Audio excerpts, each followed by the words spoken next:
जय हिंद दोस्तों, कैसे आप सभी। आशा करते हैं सभी लोग मस्त होंगे, स्वस्थ होंगे और जबरदस्त होंगे। तो एक और लेटेस्ट अपडेट के साथ दोस्तों आपके साथ मौजूद हूं। आपको बता दूं, गवर्नमेंट इंडिया, ठीक है, रेलवे मिनिस्ट्री ऑफ रेलवे के द्वारा, रेलवे रिक्रूटमेंट बोर्ड के द्वारा CN यानी 2024 RRB LP CBT 2 का जो दोस्तों एग्जाम हुआ था आपका, ठीक है, जो आपका एग्जाम हुआ था 19 मार्च और 20 मार्च को 2025 में, वो रीशेड्यूल किया गया था, जिसका नोटिस भी आ गया था दोस्तों। वहाँ बच्चे एग्जाम देने गए थे और वहाँ पर एग्जाम सेंटर में उनको 2-2 घंटे, 2.5-2.5 घंटे बैठाला गया और उसके बाद में एग्जाम को क्या कर दिया गया, कैंसिल कर दिया गया या फिर रीशेड्यूल कर दिया गया। तो दोस्तों वैसे तो आप सभी को पता चल चुका है कि RRB LP जो CBT 2 है उसकी एग्जाम डेट तो आ चुकी है, लेकिन क्या एक आप लोग समझ पाए कि एक बड़ा सवाल क्या है, क्या अब नॉर्मलाइजेशन हो पाएगा। तो चलिए इसको देखते हैं और फिर नॉर्मलाइजेशन के ऊपर बात करते हैं कि क्या नॉर्मलाइजेशन हो पाएगा या फिर नॉर्मलाइजेशन होगा या फिर नहीं होगा, इस पर भी चर्चा करेंगे। सारा डेटा आपको दिखाएंगे, विद प्रूफ दिखाएंगे कि RRB अब जो है LP CBT 2 में क्या करने वाला है, क्या ये जो नॉर्मलाइजेशन है होगा या फिर नहीं होगा। इसको लेकर काफी लोगों के डाउट है, उन सभी चीजों को भी मैं क्लियर करने का प्रयास करूंगा दोस्तों।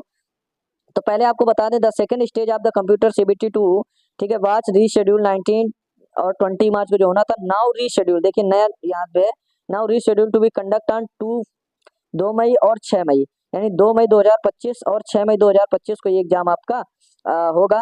अच्छा, following candidates are appear to the reschedule exam, कौन कौन इस एग्जाम को दे सकता है उस पर भी बात करेंगे। ठीक है, ये देखिए दे रखा है, following candidates are appear to the rescheduled exam, ठीक है, कौन कौन इसका एग्जाम दे सकता है उस पर भी बात करने वाले हैं।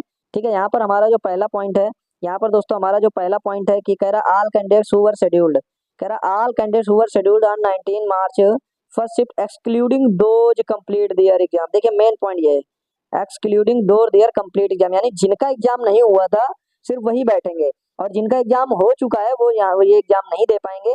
ठीक है, और देखिए क्या कह रहा है, all candidates who were scheduled, ठीक है, कह रहा all candidate who were scheduled 19 March 2025 and second shift 23 2025 first shift, तो यानी ये जो कैंडिडेट्स हैं इनका तो एग्जाम लगभग हो ही नहीं पाया था, है ना। तो सारे जितने भी, कहने का मतलब यही है रेलवे वालों का कि जो भी 19 को एग्जाम देने गए थे, जिनका एग्जाम कंडक्ट हो चुका था उनका एग्जाम कंडक्ट नहीं कराया जाएगा, जिनका एग्जाम नहीं हुआ या फिर वो रिटर्न वापस आ गए हैं उनका एग्जाम कंडक्ट दोबारा कराया जाएगा। और उसकी अगर जो टाइमिंग की बात करें, टाइमिंग वही आपकी 7:30 रहेगी फर्स्ट शिफ्ट की और 12:30 आपकी रहेगी सेकेंड शिफ्ट की। ठीक है, दोस्तों एक बड़ा सवाल, क्या जैसे उसके अलावा अगर बात करें तो ये सारा वही डेटा है जो आपको दिख जाए, candidate download city information 10 days, तो इससे खैर हमारा कोई इतना मतलब नहीं है। आगे हम बात करें, 5 तारीख को आपका नोटिस आया था, अगर इसी को जो हिंदी वाले लोग हैं जो इंग्लिश में नहीं समझ सकते तो हिंदी वाले लोगों को बता दें। तो देखिए, ये कंप्यूटर आबादी दूसरा चरण जो निर्धारित किया गया था, अब 2/5/2025 और 6/5/2000 आयोजित करने के लिए पुनर्निर्धारित किया गया है। 19/3/2025 को प्रथम पाली निर्धारित सभी अभ्यर्थी उन अभ्यर्थियों को छोड़कर जिन्होंने अपनी परीक्षा पूरी कर ली है। तो क्या दोस्तों आप लोगों से किसी ने भी अभी तक एग्जाम दिया इसका RRB LP CBT 2 का? अगर आपने एग्जाम दिया तो कमेंट करिए, क्योंकि हम यही चाह रहे हैं कि कम से कम कुछ तो पता चले कि किसने एग्जाम दिया है, उस दिन किसका एग्जाम हुआ है, और इसी में नॉर्मलाइजेशन, अगर जिनका एग्जाम हो गया है वो किस जोन के कैंडिडेट्स होंगे ये तो पता नहीं है, अभी कंफर्म नहीं है किस जोन के कैंडिडेट्स बैठे, किस RRB के बैठे और कहाँ पर उन्होंने एग्जाम दिया है। तो यहाँ से तो नॉर्मलाइजेशन का खेला चालू हो जाएगा भाई। ठीक है, और रिपोर्टिंग का टाइम वही आपका 7:30 है फर्स्ट फेज का, और 12:30 है वो सारा, बाकी सारी प्रक्रिया आपको पता ही है। उसके अलावा एक दोस्तों हम बता दें आपको, जो आपका CBT 2 का जो वो था नोटिस आया था, ठीक है, देखिए notice for rescheduling CBT 1 and CBT 2 19 मार्च को आया था कि due to unforeseen technical issue, यानी अनफोर्सेंट टेक्निकल इशू के कारण द एग्जाम शेड्यूल ऑन 19 मार्च 1 are reschedule centres where exam Hey could there. Not be conducted, Subscribe to सिर्फ my वही channel एग्जाम होंगे जहां पर and एग्जाम also उस दिन press this कंडक्ट नहीं bell हो पाए थे, icon. उनको रीशेड्यूल डेट दी गई थी। और candidates are advise to regularly check the official website, और उनको ये भी कहा गया था कि वो RRB की वेबसाइट को चेक करते रहिए। आपका 19 मार्च को नोटिस आया था चेयरपर्सन रेलवे रिक्रूटमेंट बोर्ड की तरफ से। उसके बाद दोस्तों एक नोटिस आपका 11 मार्च को आया था, ठीक है, वो भी नोटिस मैं आपको दिखाऊंगा, लेकिन ये आपका देख लीजिए जो अभी का फिलहाल का नोटिस आया है, 2 मई और 6 मई को आपका एग्जाम होगा। तो दोस्तों सबसे बड़ा यही सवाल है नॉर्मलाइजेशन का, तो क्या नॉर्मलाइजेशन होगा या फिर नहीं। तो देखिए ज्यादातर चांस है दोस्तों नॉर्मलाइजेशन होगा। क्या होगा भैया?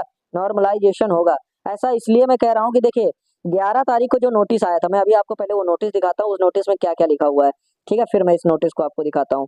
ठीक है, 11 तारीख को देखिए, 11 तारीख को जो नोटिस आया था, आप ये वाला पैराग्राफ देखिए, इसमें क्या लिखा हुआ है, RRB wise scheduling has been done to avoid normalisation, यानी नॉर्मलाइजेशन को अवॉइड किया जाएगा क्योंकि RRB वाइज शेड्यूलिंग की जा रही है। As such some candidates may have to travel longer distance compared to CBT1, यानी कुछ कैंडिडेट्स को ट्रेवलर यानी जो मतलब ज़्यादा दूरी डिस्टेंस तय करनी पड़ जाएगी। ये जब 11 मार्च का नोटिस आया था CBT का जो 2 का, ठीक है, उसमें बताया गया था कि आपका नॉर्मलाइजेशन नहीं होगा और उसके बाद यहाँ पर जो कैंडिडेट्स को बैठाला जाएगा वो RRB वाइज बैठाला जाएगा।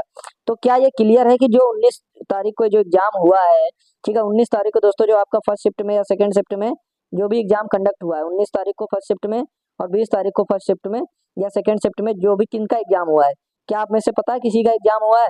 अगर एग्जाम हुआ है तो क्या उनका भाई वो पता नहीं किस जोन से होंगे, कैसे पता सर लगा सकते हैं हम? पता तो ऐसे नहीं लगा सकते हैं किस जोन का है, कितने कैंडिडेट्स थे, ठीक है, और ये सारी चीजें। तो यहाँ पर नॉर्मलाइजेशन को लेकर दोस्तों खेला तो हो रहा है भाई, नॉर्मलाइजेशन तो आपका होगा, ठीक है, नॉर्मलाइजेशन आपका होगा। मेरे हिसाब से तो नॉर्मलाइजेशन होना चाहिए जहां तक मैं सोच सकता हूँ, क्योंकि अगर नॉर्मलाइजेशन होना होता तो यहाँ पर वो मेंशन कर सकते थे, यहाँ पर किसी पॉइंट पे मेंशन कर सकते थे, जैसा कि उन्होंने 11 तारीख वाले नोटिस पे मेंशन किया था, जैसा कि उन्होंने इस नोटिस पे मेंशन किया था कि RRB वाइज जो होगा वो नॉर्मलाइजेशन नहीं होगा। लेकिन अगर उन्होंने नोटिस दिया तो यहाँ पर भी तो मेंशन करना चाहिए था, लेकिन यहाँ पर देखिए ऐसा कुछ मेंशन यहाँ पर नहीं है न्यू नोटिस पे। तो जहाँ तक है कि RRB जो है हमारा LP CBT 2 में आपको नॉर्मलाइजेशन करा सकता है, तो इससे क्या इफेक्ट पड़ेगा, किसको पड़ेगा? तो जो भी एग्जाम देने जाएंगे भाई इफेक्ट तो पड़ेगा, सीधी सी बात, एग्जाम उनका पहले हो चुका है, अब आपका एग्जाम होने वाला है, तो ठीक है। और इसी तरह से आपको मैंने सारी चीज़ें समझाई। फिर भी अगर कोई आपका डाउट बन रहा है तो आप हमारे चैनल को सब्सक्राइब करिए, कमेंट करिए, ज़्यादा से ज़्यादा शेयर करिए, क्योंकि आपका एक लाइक हमें काफ़ी मोटिवेट करता है। सब्सक्राइब करिए, लाइक करिए दोस्तों, ठीक है, सब्सक्राइब करिए, लाइक करिए, शेयर करिए और अपने दोस्तों के साथ शेयर करिए, सभी के साथ शेयर करिए। आपका एक लाइक हमें मोटिवेट करता है, जिससे हम आपके लिए नई नई वीडियोज़ लेके आते हैं। तो चलिए दोस्तों, मिलेंगे नेक्स्ट वीडियो में, तब तक के लिए जय हिंद और जय भारत। Yeah.